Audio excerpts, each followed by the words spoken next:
Good evening, everyone. Welcome to Evening Dhamma. Today we are holding Q&A, so we'll be answering questions.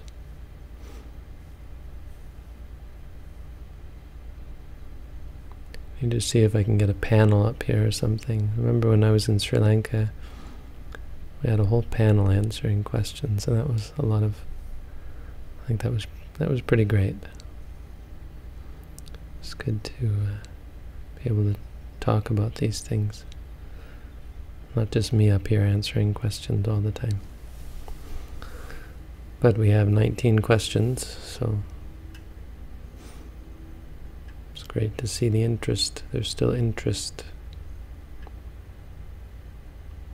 Sometimes I wonder maybe I should just go back to the forest.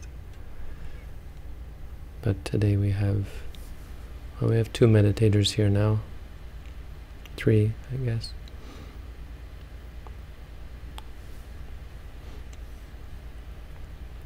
Still people coming to meditate, which is good. And I have still a few online people. I know it's been a lot of technical difficulties. If you're having trouble with the online meditation, then well, just keep trying.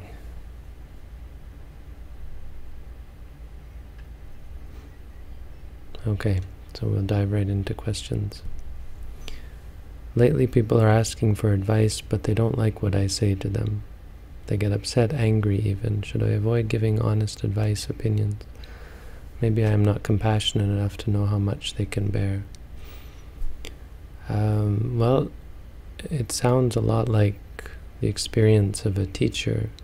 It's basically what you're talking about. Teaching is a skill that I think is different from the skill of mindfulness, to some extent. I mean, aspects of course, being a teacher require you to be mindful yourself, but I think other aspects don't. A lot of it's rhetoric, the ability and the use of language, linguistics. You wouldn't think of it, but being a teacher requires a proficiency in linguistics. Nirutti Patisambhida, it's one of the 4 Patisambhida, is language, the ability to be able to put things into words. If you know, some of you I'm sure know of the Greek philosophers. I'm just learning about Aristotle now and taking a course on ancient Greek philosophy. And they were very concerned about language, Aristotle especially, it seems. Which makes sense, you know, because it's language that allows us to express and put put reality into a structure. Language has some validity to it, or importance. So the long and short of that is that when it comes to giving people advice, you have to be good at it, and it's not something you can just immediately be good at. So what you're experiencing sounds a lot like what one goes through in the process of learning to become a teacher, or in the process of cultivating the ability to teach meditation, or teach anything really. And it takes skill to be able to assess the person's level of ability, and to be able to present ideas in a way that is understandable and agreeable to them. That being said, it sounds like you're also dealing with the pain of association with fools, perhaps. So if someone gets angry at good advice, well, good advice is good advice, whether people appreciate it or not. So I wouldn't worry about that. But I would say, so another aspect of becoming a good teacher is knowing, as they say, not to throw your pearls before the swine, meaning if someone is not able to understand your teaching, to know not to just give the teaching. Like Sariputta, there's a story in the Jatakas of I can't remember, but what the actual origin story was. But the Jataka was the Buddha, the past life, the Bodhisatta, and the man who was to become Sariputta were ascetics off in the forest, and Sariputta went around. Pretty sure it was Sariputta. I can't remember, but anyway, went around giving everyone the 5 precepts, telling everyone he met, hey, you should keep the 5 precepts. You shouldn't kill. You shouldn't steal, and so on. And the Bodhisatta, watched this, and he said, look, I got to teach this guy. I got to explain. I got to make him realize the silliness of just trying to get everyone to follow the 5 precepts. And so one day Sariputta, or the man who's going to be Sariputta, came back from alms, and he finds the Bodhisatta going crazy. Basically, he's digging up the earth and throwing rocks here and there, and just like it looks like he's trying to destroy the earth, like the earth has offended him or something. He doesn't look angry. He just looks like he's going crazy with. And he says, well, what in the world are you trying to do? What are you doing? And he says, well, I'm going to make the earth flat. He says, you see all these hills and valleys. I'm going to flatten it out. And Sariputta looks at him and says, "Are you crazy? You can't make the earth flat. It's always going to have. That's an impossible task." And he says, "Look who's calling who crazy. Well, I'm trying to do something here. You can see it. It's working. You're trying to make all people follow the 5 precepts. Who's the crazy one? You're trying to make all people ethical." I mean, he says it better than that, but it's instructive on the Buddhist outlook in regards to these things. Trying to make the earth flat is the equivalent of trying to teach people who aren't looking to be taught. You say they're asking for advice, so it's not exactly the case, but you give them what you can. And if they don't like your advice, that's okay. Don't be upset by it.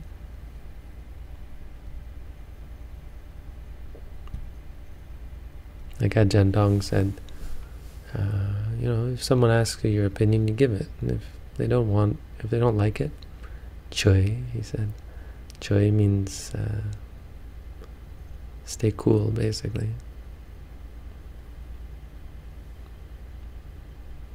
Then Bok Lao, we told them. If they like it or they don't like it, Bok Lao. Khao mai ao ka choy. We told them if they don't want it, it's cool. Just stay cool. Neutral, really, is the point. I have a friend who started to behave unethical and also developed wrong view with it. My views and opinions bother her, but still feel like she needs my approval to do these things which I can't give her. I feel comfortable if I don't know about her wrongdoings because they bother my practice and fill my mind with dirt. Is it best to avoid contact with her, or should I keep being friends with her? It's best not to stay friends with people who behave unethically. And because it's a bit complicated, the word friend, but friend in Buddhism refers to someone who you value, someone whose relationship is useful to you, is beneficial. But I guess you could say beneficial both ways. So there'd be 2 kinds of friend. Friend relationship. One person is beneficial to the other. You're a friend with someone because you're beneficial to them. And another relationship is you're a friend with someone because they're beneficial to you, meaning they help you, they teach you, and so on. It's mainly the helping each other progress. And of course, a 3rd type is where you're both benefiting each other. 4th type is where you're hurting each other, so you're not benefiting each other. Hurting, or you could just say not benefiting. So it's a question of balancing all of this, right? If suppose you're helping someone, but it's taking away from your practice, You have to balance that. You have to decide the importance of that. But the general advice is to keep your distance with people who are practicing unethically. So if your views and opinions bother her, then, well, maybe it's not the right person to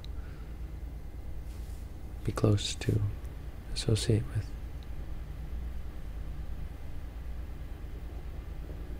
Because you have to ask yourself, what is the point of associating with people? What is the benefit? And it's a cost analysis. How do you say that? Cost something analysis. How much does it cost you in your time, in your energy, in your own peace of mind, in your own goodness of mind, your own clarity of mind to help them? If I have no eyes, no seeing arises. If I lose my hearing, then no hearing arises. If I have no nerves, then no sensation arises. If I have no brain, surely no experience arises. Yeah, good one. I don't know. Here's a question. Someone who is blind from birth, do they never have vision?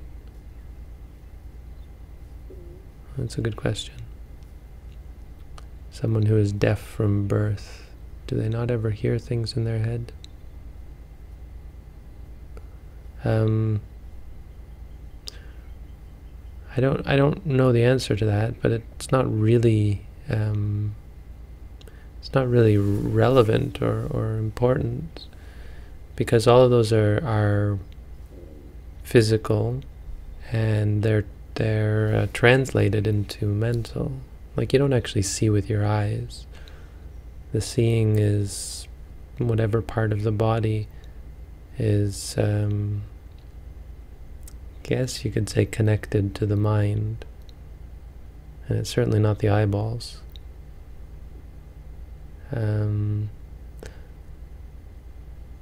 So upon seeing, it's a consciousness. Seeing is a mental state.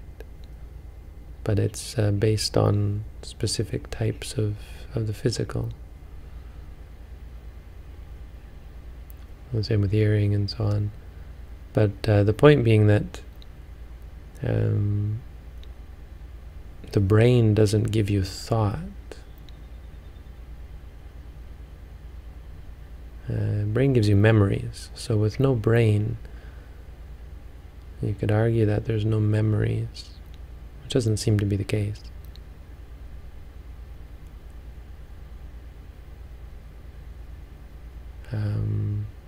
Anyway, you're wrong, but I don't know why you're wrong exactly.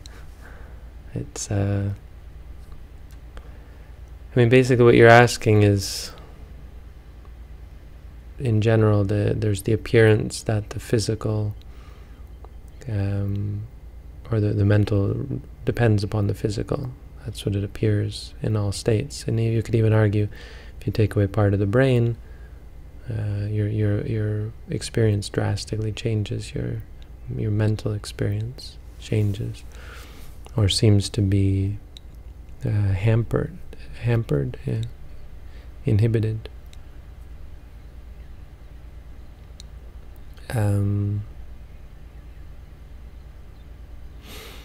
So I can give you, and it's up to you to take away from this what you will, but the Buddhist explanation of all that is that we're in a prison of our own making.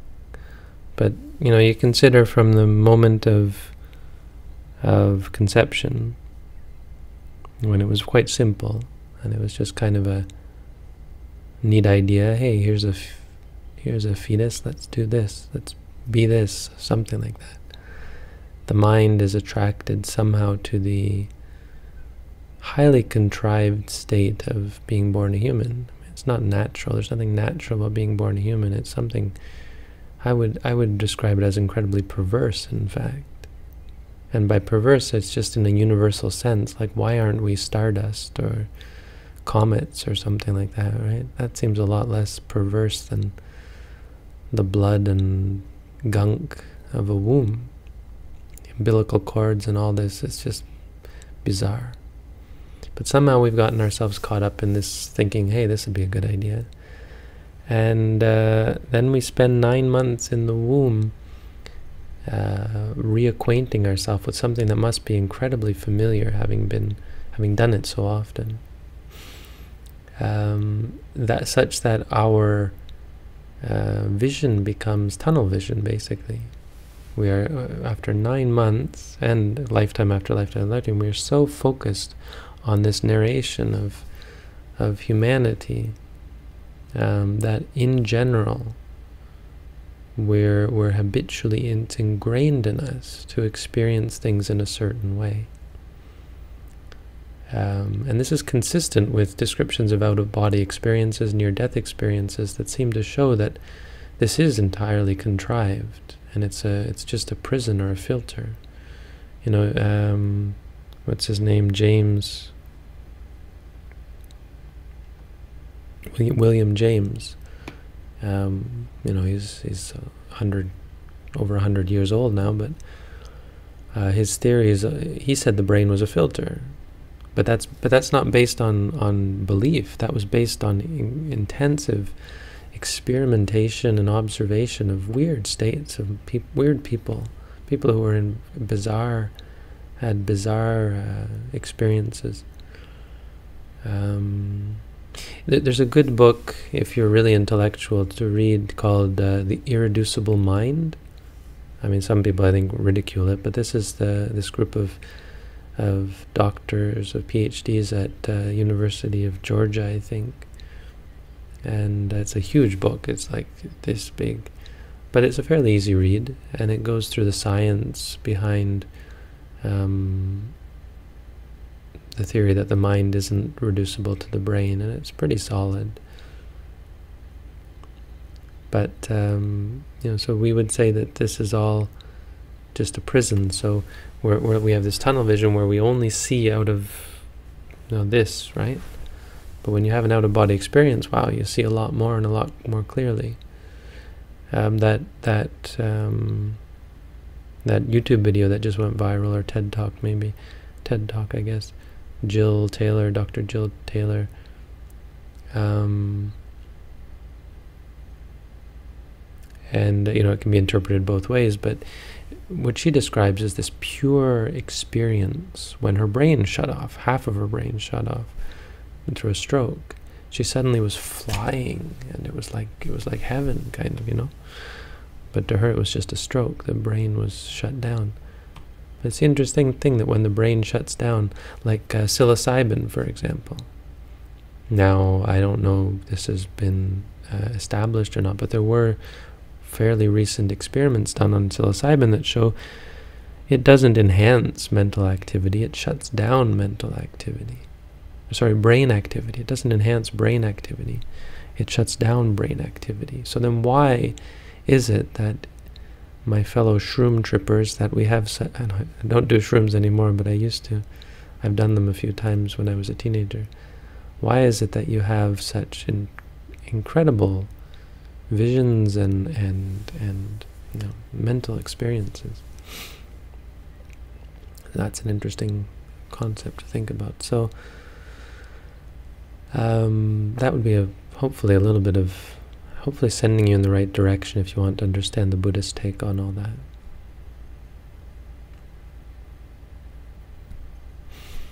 Okay, long, sort of bit convoluted question, but basically about when you become a Buddhist monk, you know, what is it that you can do by becoming a Buddhist monk that you cannot do here in society?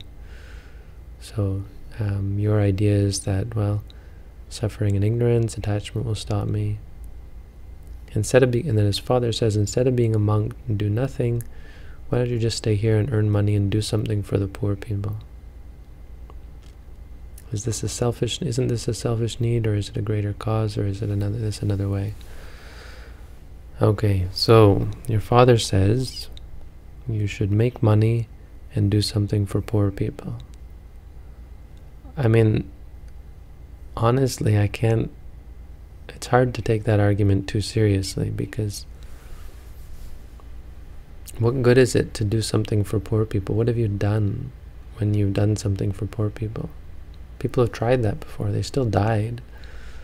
People still got poor, right? Maybe if you ask the question, why do people get poor?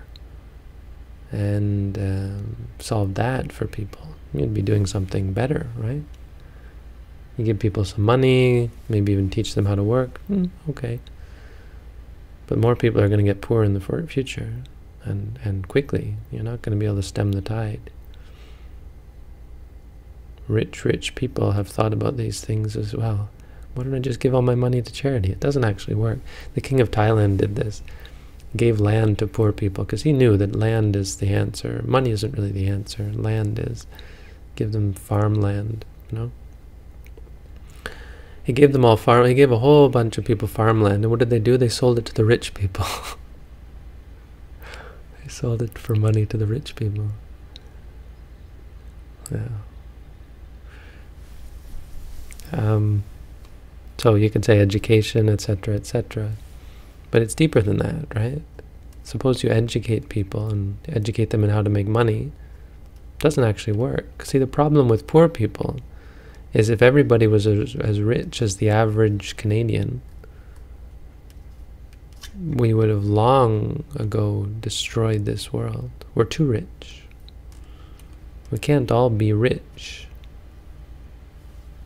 If we want to live in this world, Socrates saw this, Plato saw this. You want to be rich in this world. You want to be at peace in this world. We have to be able to live as simply, poorly really, right? We should all be living in poverty. That's the answer.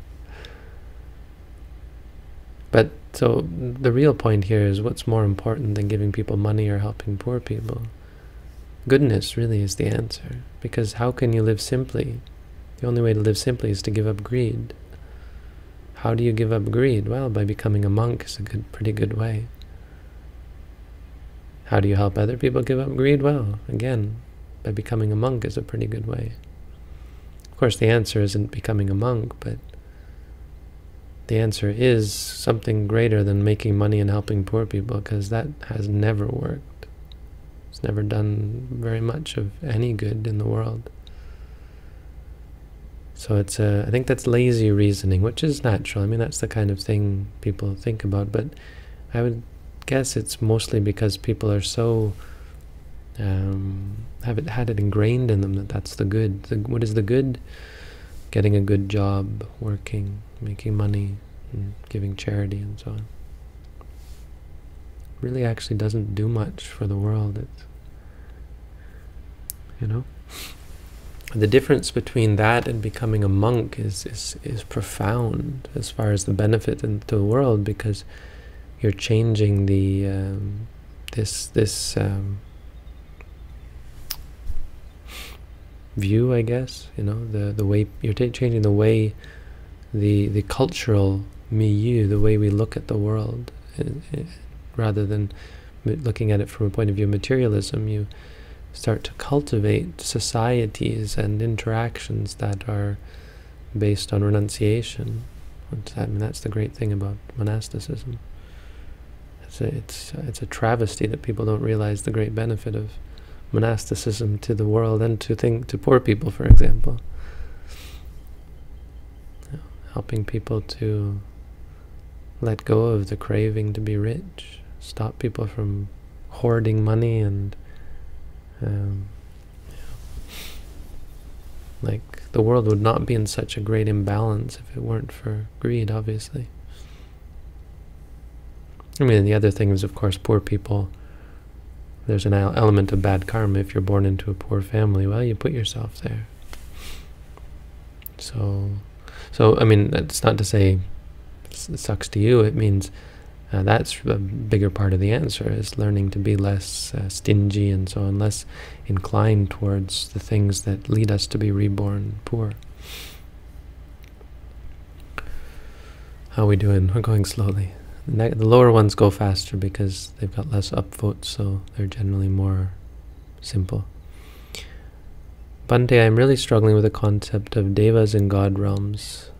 How can I reconcile this with my own practice? I want to give you a simple answer and just say, don't worry about it. I mean, I read through your question. It's a long one. Because I'm not sure about it all either, you know? I mean, it seems like a lot of this stuff has been embellished. I mean, some people would be like, to say the least, right? I'm not sure how far I'd go. I've never seen any angel. I've never met an angel or talked with an angel, but I don't blame that on the angels, or I don't blame that on the texts. I blame that more on my limited focus in life. You know, I've never cultivated the states of mind that would make me think I should see an angel. You know, as far as deep states of tranquility and powerful states where I can leave my body and that sort of thing. It's just not what we practice here. So, I mean, it's a lot like, I don't believe Australia exists, and that's really bugging me about how I live my life here in Canada. Why should it? Australia has not very much to do with you at all. I mean, you know, so marginally. But the point is, angels shouldn't have much impact on your practice. How do you reconcile them with your practice? Well, you don't have to, because practice isn't about angels. Practice is about mind states that arise and cease here and now. It's about experiences. You don't need angels or no angels. You don't need a decision to make a decision on that. The thing about facts is they're not important. I mean, facts in the sense like this happened or that happened. It's not important whether they're true or not. What's important is the nature of reality, and it's not the nature of cosmic reality. Are there angels or is there hell? It's the nature of, is this good, is this bad, this right here and now. That's what Buddhism is about.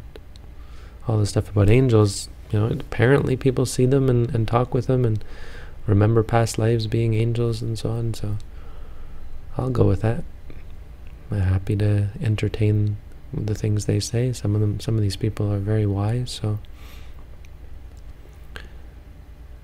who am I to argue, right? Does the purchase and use of insecticide-treated mosquito net violate the first precept? You could find some wiggle room because you're not actually killing an animal. You're like, if you lay out a trap, for example, a deadly trap of some sort, you're not actually killing anything. Is that the case? What I mean to say is, like the Tibetans, they throw rocks. When they want to kill wolves, they trap them and then they throw rocks over the edge. And everybody does it, and they don't know who actually killed the wolves because they don't look, they just throw them over the edge. You see, I mean, I think what's the word? A jurist, is that the word? Someone who's big in law could find wiggle room out of the five precept, out of the first precept. But you know, that's not really the most important question. I mean, who cares really whether it breaks or doesn't break a precept? The question is it ethical or unethical? If you're laying out traps for mice, there's no question that that's an incredibly unethical thing to do. Well, it's unethical, incredibly, I don't know, it's relative. It's not going to send you to hell necessarily, but it's awful. And so insecticide-treated mosquito nets are the same. And just because it's inconvenient and could potentially kill you to be bitten by the mosquito. I mean, the mosquito's not trying to kill you. Why blame the mosquito? That's not even blaming the mosquito, but who are you to kill the mosquito? It's like killing a person who has a communicable disease because it might spread. Do we do that? Do we not think that's unethical? How is the mosquito any different?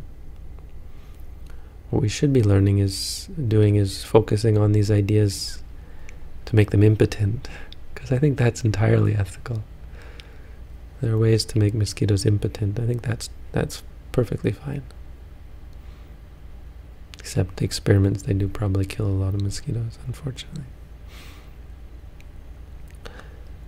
How does one reconcile enlightenment with anatta and samsara? So the question is about what is reincarnated.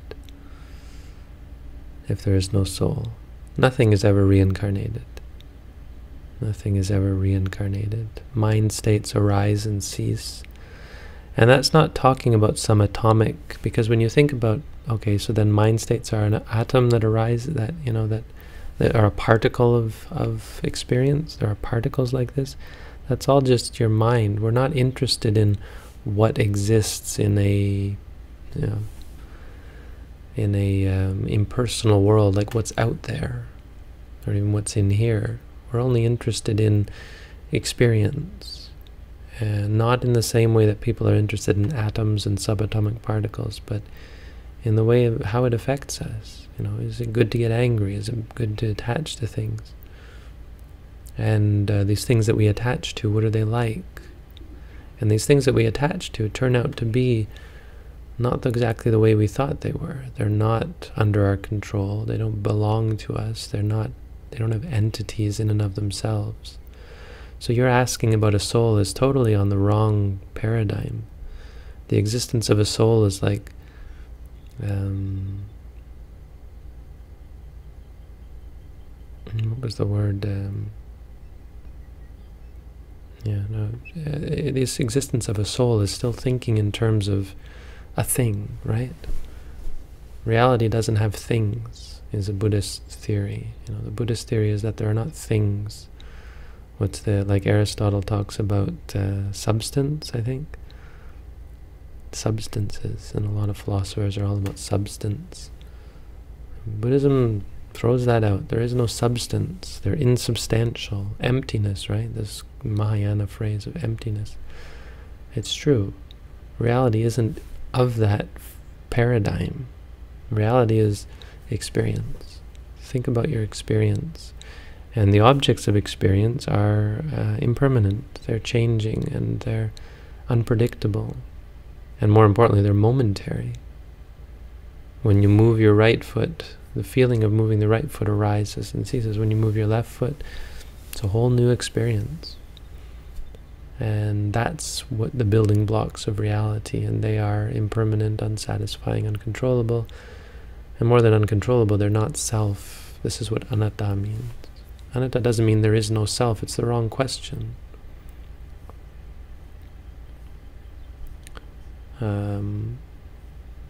It's like saying, the dragon in this room has no teeth. It's not even like that, but it's like talking about something in the context of something else that doesn't exist, right? The framework by which there could be a soul doesn't exist. So the question of whether or not there's a soul is invalid. That's the Buddhist point. The framework being a impersonal world out there, or a reality that consists of entities. That's one paradigm. Buddhism is a different paradigm, an experiential paradigm. Reality is based on the six senses. That's where we start. So when you talk about, is there a soul? No, there's no soul. There's only seeing, hearing, smelling, tasting, feeling, and thinking. When you start to think, but what's behind all that? There's really nothing behind all that. That's the basis of reality. It's a whole new paradigm, and it may seem like willful blindness to some people, but that's only because we're so used to conjecturing or projecting and imagining a world out there, a tree falling in the forest without anyone around to hear it.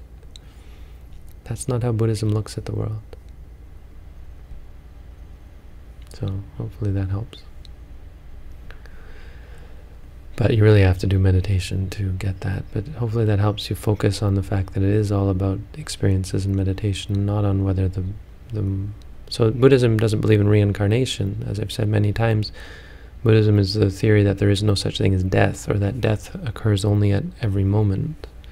And the death of the body is meaningless to the mind because the body itself doesn't actually exist in an experiential framework.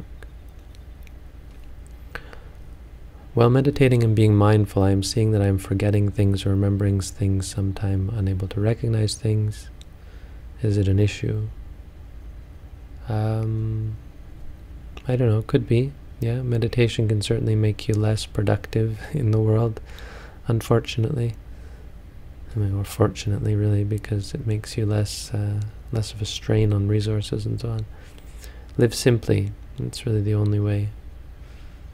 It's hard because we come to meditation often from a place of non-meditation. So there's no question that that's a challenge to get to the point where it's okay to be a meditator and not be ambitious or try and remember everything and that kind of thing. But I mean, in the end, the real answer is to start being more philosophical and stop worrying about ambitions and money and so on. Easy to say, but in the long run, that's what it is. You know, even a beggar on the street has the same basic experiences as a rich person in a mansion. It's still all seeing, hearing, smelling, tasting, feeling, thinking. It doesn't matter what other people think of you. It doesn't matter how much money you have. All of that is all mental stuff. What's real is seeing, hearing, smelling, tasting, feeling, things. So ultimately, that's why an arahant doesn't really care. Am I rich? Am I poor? Do I remember? Do I forget? It's all good. Why is it so hard to grasp a defilement when it arises and then stays close to the mind? Does that mean I am not noting well? It seems it does not let me see her face. A very good question. It's not a good question in the sense that it's tricky to answer. It's good in that it's an important question. It's fairly easy to answer, I think. I think the main answer there is that defilements are associated with delusion, which is the antithesis to mindfulness and wisdom, right? So, for defilements, you're really playing a game of cat and mouse, I guess. You're trying to catch the shadow of the beast, or you're trying to cut off its food supply, really. Stop feeding it. So when we say angry, being mindful, when you do catch it, I mean, that's great, but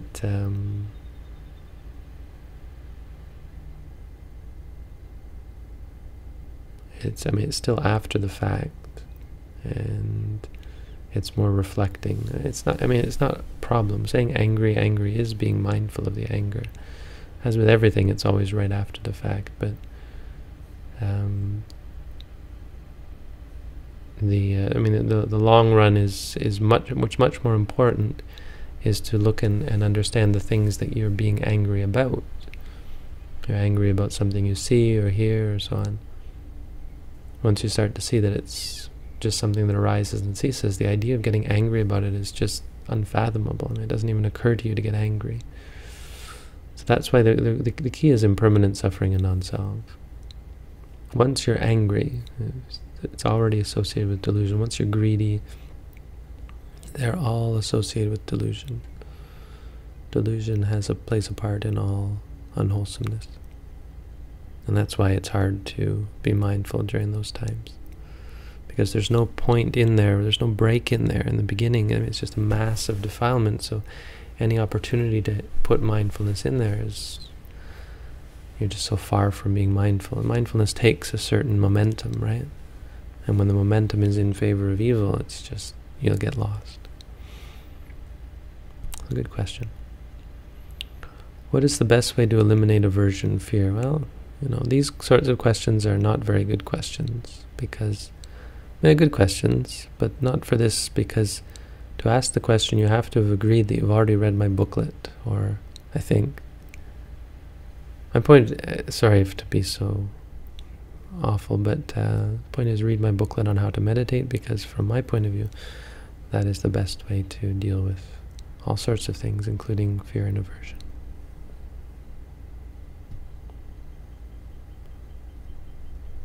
What is the difference between right mindfulness and right concentration? Right concentration is the quality of mind that suppresses the 5 hindrances. Right mindfulness is the grasping of an object in its base form, in its simplest form, rather than proliferating, making more of it than it actually is. They come together, of course. Right mindfulness and right concentration exist in the same mind state. So if that's why you're asking this question, there are different qualities. They're not the same thing. They're not at all the same thing, but they go together. And you can't have one without the other. But they're very much different. Okay. Any advice for learning Pali? I mean, I wouldn't put too much effort into it, but yeah, De Silva's primer is okay. The problem I have with primers like that is they don't teach actual paradigms, like Puriso, Purisa, Purisang, Purise, Purisena, Purisehi, Purisebi, Purisasa, Purisaya, Purisatang, that sort of thing. Like you would get in a, I don't know, in a standard Sanskrit course or Latin course even, I think, you would learn paradigms. One noun ending, and you'd learn all the forms. The nominative, accusative, instrumental, ablative, genitive, dative, locative. So it'd be more rigorous that way. De Silva, I don't think, does that. There's all these new attempts to make Pali easier, and I don't think you do people any favors that way, personally, because you don't give a bigger picture. You're Thai, are you not? Can you read Thai, Serena? I can't remember what you told me. If you can read Thai, pick up the standard monastic things that the novices read. Really good, for the most part. Some of it's a little wonky, but it's small books. But it's mostly memorization is the thing. But you can refer back to them. Hey, they may not be all that good on their own, but they give you the paradigms for sure.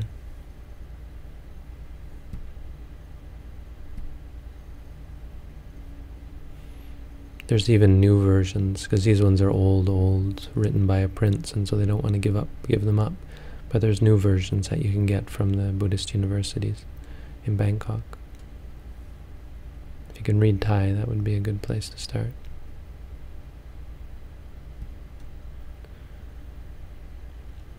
During meditation, when it's going well, I enter this state where the walls around me seem to disappear and I get incredibly spacious.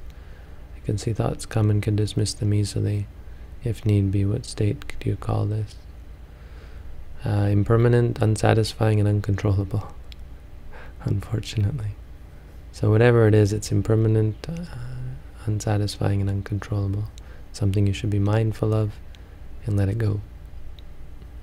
Liking if you like it, or happy if you feel happy, calm if you feel calm, quiet if you feel quiet, or just feeling if it's some kind of feeling.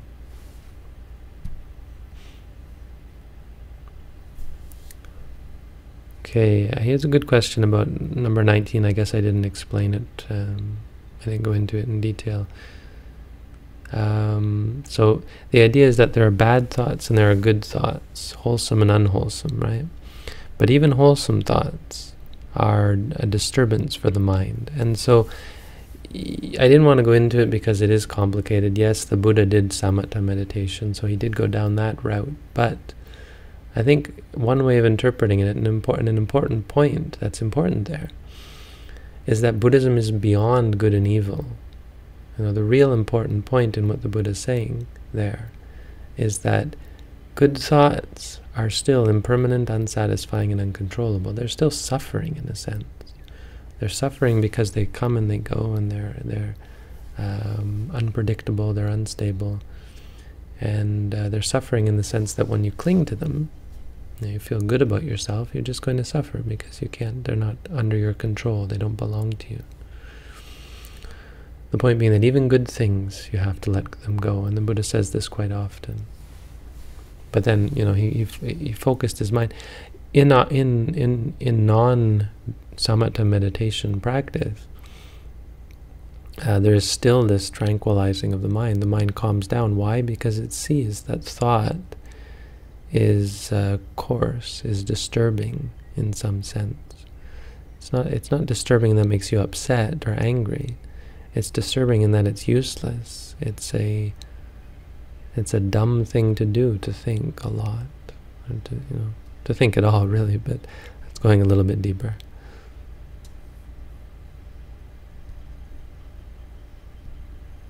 Hopefully that helps you in the right direction. How we doing? 8 left. It's okay. Normally I'd tell the meditators not to come up on Wednesdays because it doesn't really have much to do with your practice, but hopefully it's been helpful.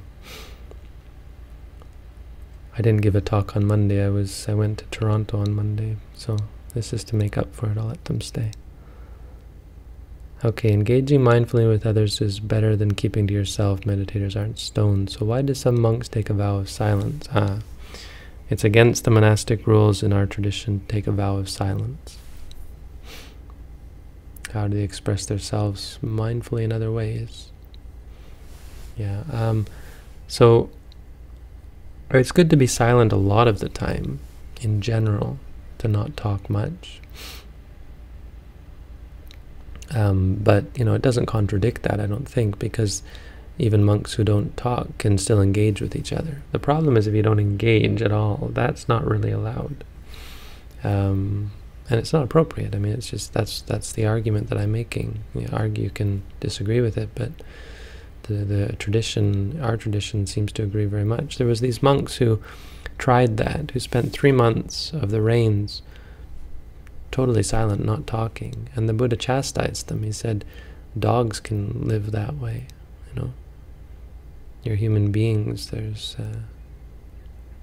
meaning it's not something special to not talk and to just be quiet. Interaction is, and the point is that it's interaction with the people who are around. Now, if you're in a position where you're in a monastic position, which is a good position, where you're not around many people, or even not around anyone, then there's no need to interact. But if you're ignoring people and not making the interaction, like there was another group of monks then who did the same thing, but every 5 days they came together and recited the Dhamma and talked about the Dhamma all night. But the rest of the time, they didn't have to talk. If whoever came first from alms would put out the water and the bowls and that kind of thing, or the stands for the bowls or whatever, and then they'd eat their food and they'd leave whatever was left. Whoever came back from alms around last would clean up. If they needed help with something, they would use their hand motion. They would motion. So they interacted. But they did make they agreed to only talk when they could be sure it was going to be about the Dhamma. And the Buddha said that's fine. It's a good way to spend your time.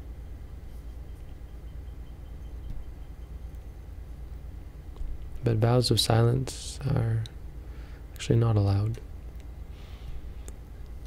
Is there a way to practice mindfulness when walking faster? I'm not sure if we've gone through this because we finally did connect, right? Faster noting. So when you're walking faster, you just say walking, walking, or stepping, right? If you have a headache, stop walking and be mindful of the headache. Lying down. Yeah, so we talked about this. It's hard to concentrate, but okay, that meditation's not supposed to be easy. And you're probably learning that by now, that it's not. How do I find you for an intensive meditation course in person? Which city? I'm in Hamilton, Ontario, Canada. You can go to our main website, sirimangalo.org. You should hopefully find all the information you need. Okay, here's a long one that I didn't actually read yet. Lucid dreaming. Okay, I'd recommend that you read my book on how to meditate. What is it that you're experiencing? It's an experience. It's impermanent, unsatisfying, and uncontrollable. I'm not the one who came up with that answer. That's the answer that my teacher gave, and that's the answer I give. That's the right answer. It's an experience. It's impermanent, suffering, non-self. You should acknowledge it and let it go. Do you know of any monasteries in the United States in our tradition or places in general that would be good to visit or stay at? So, okay, there's the one in Half Moon Bay that I hear is good. There's a Burmese center in Las Vegas that I hear is really good. I don't know if the monk's still there, but he was impeccable, apparently. Impeccable? Really good. That's all I can think of. There's a Burmese nun in South Carolina. I think she teaches similar.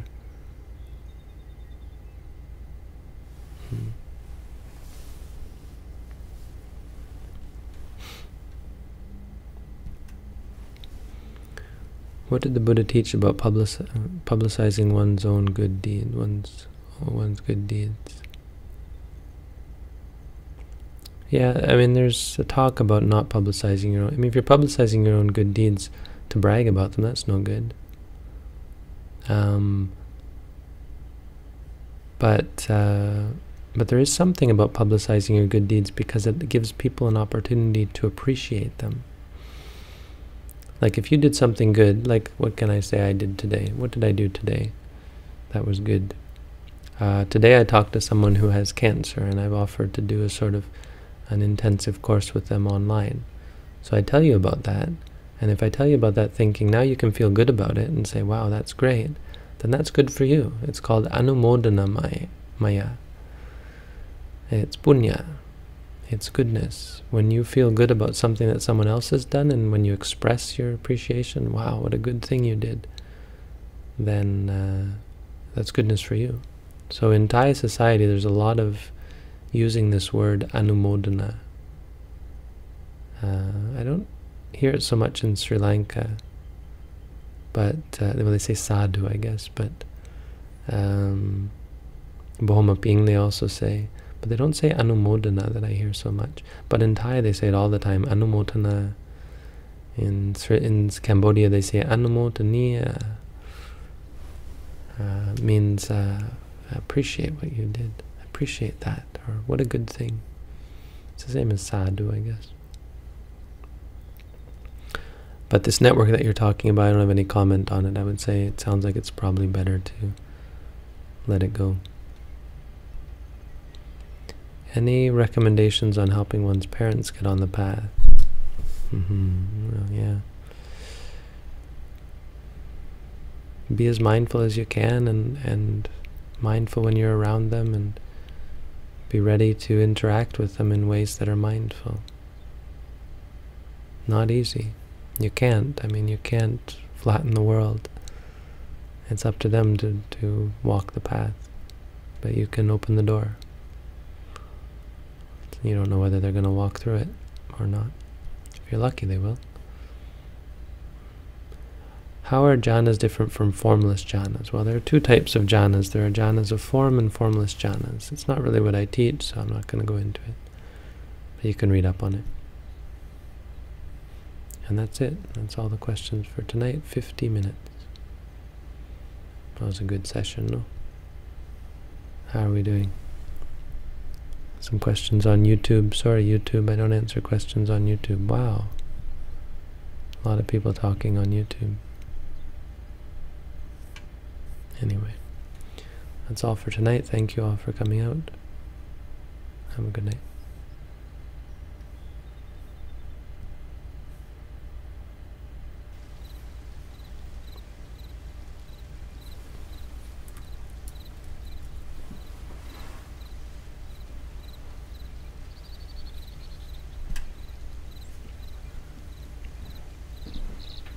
So what do you think about the question and answer sessions? Was that at all useful for you in your meditation course?